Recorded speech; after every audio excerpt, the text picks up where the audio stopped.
Alright, hi Ellen. This is also your video. This is chapter 16 of Ella Enchanted, where something's gonna happen. Sir Stefan was indeed talkative. He had a small manor and frau, a wife, 4 daughters, and 2 hounds. The hounds were the joy of his life. Smarter than pigs, cats, and dragons all rolled together, he said. As we rode, he recounted tale after tale of their bravery and cleverness. When do you think we'll reach the giants? I asked when he stopped for breath. 3 days, I should think. The day of the wedding. We might arrive after it ended. Can we go any faster? I don't need much sleep. Maybe you don't, and I'm eager to get back to those ogres, but the horse needs his rest. We'll go as fast as he'll take us. I kicked the horse, hoping to spur him on and hoping Sir Stefan would notice. Sir Stefan didn't, and the horse didn't either. Sir Stefan began a tale about exhausted horses and a charge against the dragon. When he finished, I hastily changed the subject. Do you like serving under the prince? Some might not fancy answering to a youngster, he said, but I'm a toiling knight. What's that? Not so noble I can't curry my own horse, nor so greedy I have no time to serve my king. Is Char a toiling prince? That's a good description of him, little lady. I never saw a lad, page or prince, so eager to learn to do a thing right. According to Sir Stefan, Char was almost as wonderful as the hounds. He wasn't only eager to learn, he did learn, and quickly. He was kind. They had departed so late because of his kindness. The cart of a fruit vegetable seller had overturned on the road ahead of him. When the seller began screeching that everyone would trample his precious tomatoes and melons and lettuces, Char had us right the cart. Then he spent the better part of an hour on his hands and knees rescuing vegetables. And he rescued me. You're a long mile prettier than a grape or a squash, and you needed a long mile less rescuing. I never caught an ogre so neatly before. That's so cool. I turned the conversation away from me and back to Char. He's smart and he's steady. The prince is, Sir Stefan continued. Too steady, maybe. Too serious, maybe. He laughs when there's something to laugh at, but he doesn't play enough. He's been with the king's counselors too much. Sir Stefan was quiet for a rare moment. He laughed more in a morning with you than in 2 weeks with us. He should frolic with the young folks more, but they're on their best behavior with the prince. He turned his head. Except for you, little lady. I was alarmed. Did I behave badly? You acted natural, not like a courtier. Miss Manners' mistress would consider me an utter failure. I smiled. Oh, that's great. We spent our nights at inns. The first night I retired to my room soon after dinner. I set my Aguilin wolf on the table next to my bed so he could protect my sleep. Then I opened my magic book. On the verso was a letter from Hattie to her mother. On the recto, one to the same lady from Olive. I read Hattie's first. Dear Mamma, is not my penmanship much improved? I have been practicing my flourishes. The words may be harder to read, and writing mistress despairs of my spelling, but when you stand away from the page, is the result not charming?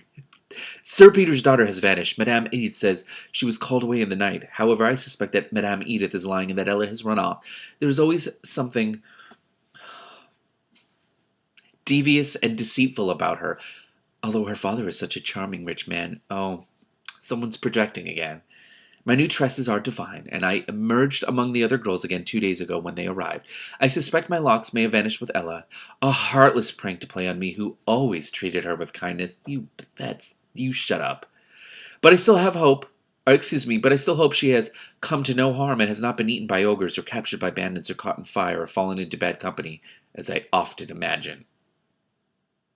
The rest of the letter recounted the compliments Hattie had received on a new gown. She ended with a farewell and the largest flourish of all. Hattie. The recto. Dear Mother, I have been feeling poorly all week. I have headaches, especially when I read. You always say too much reading is bad for the eyes, but writing mistress won't listen.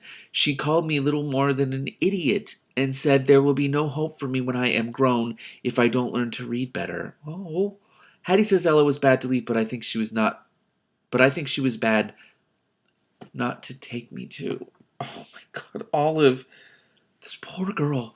Ella did everything Hattie told her to. I wish people did what I want. It's not fair. Okay, maybe not. I don't feel that bad. Your miserable daughter. Oh, miserable. Olive. The whole page was full of blots and cross-outs. Each letter was formed with a wobbly hand, as though the writer didn't know how to hold a pen. Poor Olive.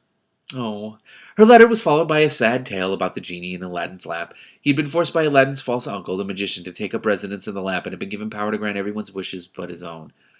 Oh, that's an unfair parallel. Before he was captured, he had been in love with the goose girl. The genie spent his years in the lamp longing for her and wondering whether she'd married someone else, whether she'd grown old, whether she'd died. I closed the book, weeping a little. I wasn't confined to a lamp, but I too was not free. This is so heartbreaking. Why is this book? Why? The size of things began to grow shortly after we started out on the third morning. In the past, objects far away had always appeared smaller than objects close by. But now, the old rule stood on its head. The trees near us were dwarfed by the trees in the distance. At 10 o'clock, I saw a pumpkin as wide as I was tall. At 11, we passed one as big as a carriage. At noon, we saw a giant. He was building a stone wall out of boulders. It was already twice my height, and I shuddered to think of the livestock it would pen. When the giant saw us, he trumpeted his pleasure. Ooh, oh my God. Ooh, geek.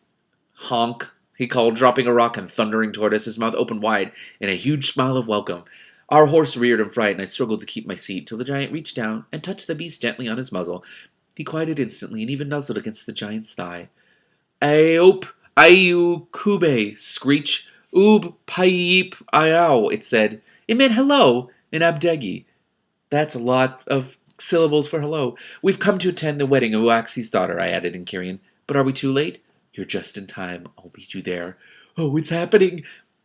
The farm was 2 hours away. Kupuduk, the giant, strolled next to our horse. Is Waxy expecting you? He asked. No, I answered. Will she mind?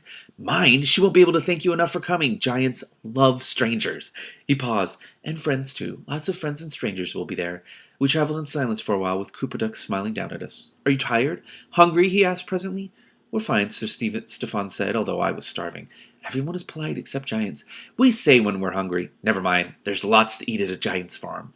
Waxi's house was visible an hour before we reached it. That's her house, Kupuduk announced, pointing. It's nice, isn't it? Enormously nice. Hugely nice, Sir Stefan said. Don't you think so, lass? I nodded. My heart began to pound so hard I thought it would catapult me backward off the horse. Soon I might find Lucinda. Soon I might be free. Oh, God. Oh, God, this is so exciting. Okay, I'm going to go write things down because I can.